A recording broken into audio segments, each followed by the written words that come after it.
नमस्कार दोस्तों, आज के इस वीडियो के जरिए आपके साथ भगवत गीता के 10 उपदेश इसे शेयर करने वाला हूं, जो आपकी ज़िंदगी को बदल देंगे। दोस्तों, इस वीडियो आपके लिए सभी के लिए बहुत ही स्पेशल और जीवन में बदल देने वाला साबित होने वाला है, तो इसलिए इस वीडियो को अंत तक जरूर देखें। पहला उपदेश है, इस सृष्टि में जो जन्म लेता है वो निश्चित रूप से मृत्यु के अधीन हो जाता है। दोस्तों, यह भगवान श्री कृष्ण कहते हैं कि इस मृत्यु लोक पर हर प्राणी, चाहे वो मनुष्य हो या पशु पक्षी हो या फिर पेड़ पौधा हो, हर मांस खाने वाला प्राणी अपने जन्म के साथ मृत्यु को भी लेकर आता है।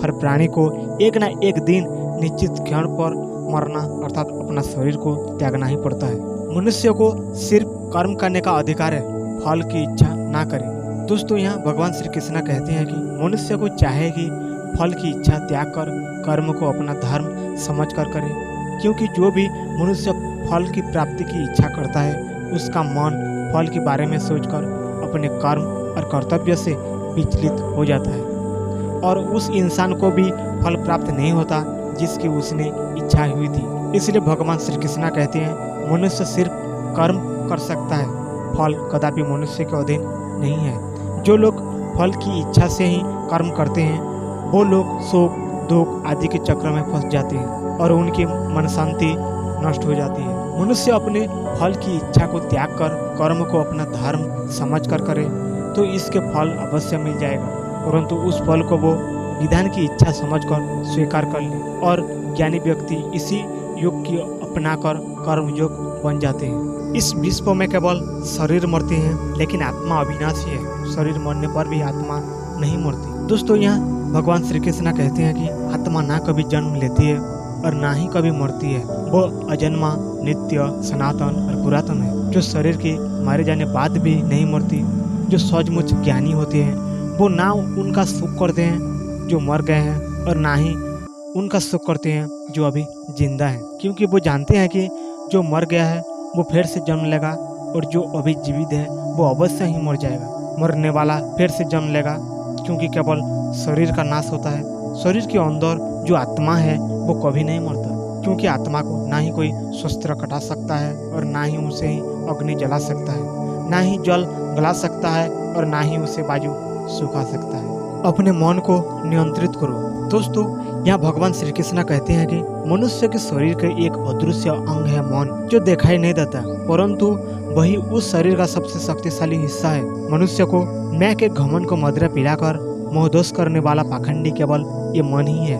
उसके हाथों में मोहमाया का जाल है, जिससे वो मनुष्य को कामनाओं पर टालता रहता है और उसे अपने बस में करता रहता है। ये मन शरीर से भी मोह करता रहता है और अपनी खुशियों से भी और अपने दुखों से भी मोह करता रहता है। खुशियों में खुशियों पर गीत गाता है और दुखों में दुख भरे गीत गुनगुनाता है। अपने दुखों में दूसरों को शामिल करके उसे खुशी मिलती है।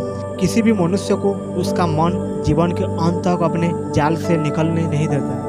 अपने रस्सी को बांधकर उसे तरह तरह के नाच नचाता है। ऐसा तब तक होता रहता है जब तक हम अपने आप को मन के अधीन नहीं रहने देंगे, तब तक हमारा मन हमें नाच नचाता रहेगा। मनुष्य का मन मनुष्य को इतनी फुर्सत भी नहीं देता कि वो अपने अंदर से झांककर अपने आत्मा को पहचाने और आत्मा के अंदर जिस परमात्मा का प्रकाश है उस परमात्मा को साक्षात्कार करे। किसी भी जीवित प्राणी के लिए आवश्यक है कि प्राणी अपने मन को काबू में करके अपने अंदर से झांककर अपने आत्मा को देखे, तो अब उस आत्मा को अंदर उसे परमात्मा का प्रकाश स्पष्ट दिखाई देगा और उसी के ही परमात्मा का साक्षात्कार कहते हैं। हमारा शरीर और मन कैसे काम करता है? दोस्तों, भगवान श्री कृष्ण कहते हैं कि मनुष्य का शरीर एक रथ की भांति है। जैसे आँख, कान, नाक, जीभ और त्वचा आदि उन इंद्रियों से घोड़े की जो सारथी चलाता है वो सारथी ही हमारा मन है और उस रथ में बैठा हुआ स्वामी वही हमारी आत्मा है। मनुष्य की इंद्रियां विषयों की ओर आकर्षित होती रहती है। ये तब तक रहेगा जब तक जीवात्मा अपने मन को काबू नहीं करेगा। जब तक स्वयं मन के अधीन ना होकर अपने मन को अपने अधीन ना कर ले, वही मन एक अच्छे सारथी की तरह तुम्हारे शरीर रूपी रथ के सीधे प्रभु के चरणों में ले जाएगा। यदि मन तुम्हारा स्वामी है और तुम उसके अधीन हो तो वो तुम्हें माया के बंधन में जकड़ता रहेगा, और जब तुम अपने मन पर काबू पा लोगे और उसके स्वामी हो जाओगे तो वही मन तुम्हें मोक्ष द्वार पर ले जाएगा। गीता के अनुसार खुशी 3 प्रकार होती है। दोस्तों, भगवद गीता के अनुसार इस दुनिया में 3 प्रकार की खुशियाँ हैं, एक तामसिक, एक राजसिक, एक सात्विक। तो तामसिक दोस्तों, पहले प्रकार की तामसिक खुशी हमें ज़्यादा सोने से या ज़्यादा आलसी होने की वजह से मिलती है, यानी कि आराम करने वाली खुशी।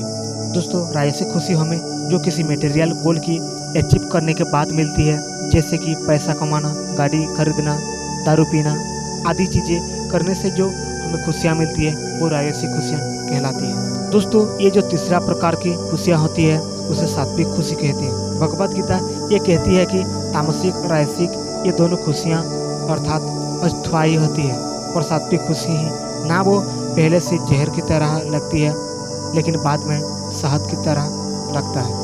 दोस्तों, लॉन्ग टर्म और परमानेंट खुशी हमें अनुशासन और आध्यात्मिक स्ट्रेटेजी करने से ही मिलती है, जैसे सात्विक खुशी कहती है।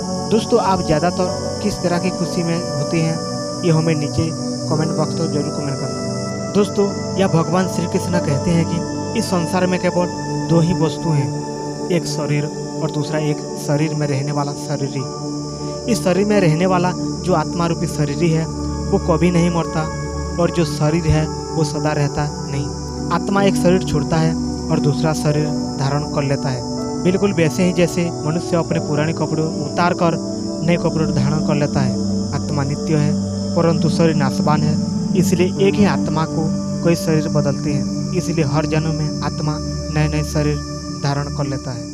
प्रारब्ध केवल मनुष्य का बनता है। दोस्तों, यहाँ भगवान श्री कृष्ण कहते हैं कि अगर कोई सांप किसी मनुष्य को अकारण करता है तो उस सांप को उसका पाप नहीं लगेगा, और ठीक उसी तरह से शेर दूसरे जानवर को हत्या करता है तो उसका उसे पाप नहीं लगेगा। या बकरी का उदाहरण लीजिए, बकरी किसी को हत्या नहीं करती और सिर्फ घास खाती है, तो उस कारण पुण्य की भागी नहीं बनती।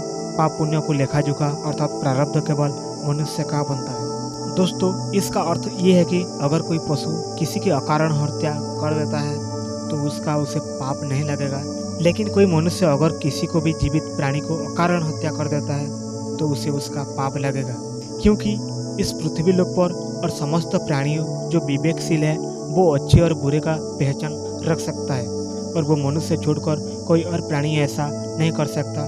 इसलिए जब मनुष्य अपने पाप और पुण्य जब भोग लेता है तो उसे फिर से मनुष्य को योनि में भेज दिया जाता है। एक ही कर्म किसी के लिए पाप बन जाता है और दूसरे के लिए पुण्य बन जाता है। दोस्तों, एक मनुष्य किसी कमजोर और बूढ़े व्यक्ति का धन लूटने के लिए उसकी हत्या कर देता है तो उस व्यक्ति को निश्चित ही उसके द्वारा किए गए कर्म का पाप लगता है। और यदि दुष्ट मनुष्य किसी स्त्री के साथ जबरदस्ती बलात्कार करने के लिए कोशिश करता रहता है तो उस स्त्री की रक्षा करने के लिए अगर कोई व्यक्ति उस दुष्ट मनुष्य को हत्या कर लेता है तो उसका उसे पाप नहीं लगता बल्कि पुण्य लगता है। दोस्तों, कर्म तो वही रहा किसी की हत्या करना, परंतु उस कर्म को पीछे की भावना क्या है और मानने वाला की नियत क्या है, इसी के फर्क से ही एक ही कर्म किसी के लिए पाप हो सकता है और दूसरे के लिए पुण्य हो सकता है। जिस भावना और नियत मनुष्य कर्म करता है उस नियत के कारण एक ही कर्म किसी के लिए पाप बन जाता है और किसी के लिए पुण्य बन जाता है। कर्म के इस ज्ञान के द्वारा ही मनुष्य को कर्म, विकर्म और अकर्म की पहचान होती है। दोस्तों, इसका अर्थ ये है कि मनुष्य जब निष्काम भाव से कर्म करता है तो उस कर्म को फल उसे नहीं भोगना पड़ता, इसलिए वो अकर्म हो जाता है। कर्म उसे कहते हैं जिसे सकाम भाव से और फल की इच्छा से किया जाता है। इसका फल मनुष्य को उसके कर्म के अनुसार अवश्य मिलता रहता है। अच्छे कर्म का फल अच्छा मिलता है और बुरे कर्म का फल बुरा मिलता है। और जो असत्य, कपट, हिंसा आदि अनुचित और निश्चित कर्म को विकर्म कहते हैं। हर मनुष्य का प्रथम धर्म क्या है और अपने धर्म का विधान मनुष्य खुद बनाता है। दोस्तों, इसका अर्थ समझाते हुए भगवान श्री कृष्ण कहते हैं कि धर्म का जो विधान है अगर उसे किसी दूसरे के बनाया हो तो वो तुम्हारा धर्म नहीं हो सकता। तुम्हारा धर्म वही है जैसे तुमने स्वयं बनाया है, जैसे तुम्हारे आत्मा ने स्वीकार किया है। धर्म एक व्यक्तिगत चीज है जिसका फैसला व्यक्ति को खुद लेना पड़ता है। दोस्तों, मैं आपको एक उदाहरण देकर समझाता हूँ। दोस्तों, अगर किसी की गांव पर डाकू हमला करके उस गांव के लड़कियों को अपहरण कर लेती है और उसी समय किसी का पिता मृत्यु पर पड़ा अंतिम सांस ले रहा है और अपने पुत्र से बार बार पानी की एक एक घूंट मांग रहा है, उस समय पर उस व्यक्ति का यानी उस पुत्र का क्या धर्म होना चाहिए? वो मरते हुए अपने पिता के कंठ में अंतिम समय गंगा जल की बूंद बूंद टपकता हुआ अपने पुत्र धर्म का पालन करे, या फिर उसके गांव के लड़कियों पर जो संकट आ गया है उनकी रक्षा करे, अपने हाथ में तलवार उठाते हुए उन डाकुओं का मुकाबला करे, अवश्य पड़े तो अपनी जान भी देकर अपने गांव की इज्जत बचाए। दोस्तों, इसका निर्णय कोई दूसरा व्यक्ति कैसे कर सकता है? इसको धर्म का दोहराता हुआ धर्म संकट भी कहते हैं। इस स्थिति में वो व्यक्ति क्या करे, इसका फैसला कोई और व्यक्ति नहीं कर सकता, बल्कि ये निर्णय उसे खुद ही लेना पड़ता है। उस समय उसका प्रथम धर्म क्या है, उस समय उसकी अंतरात्मा जो आवाज दे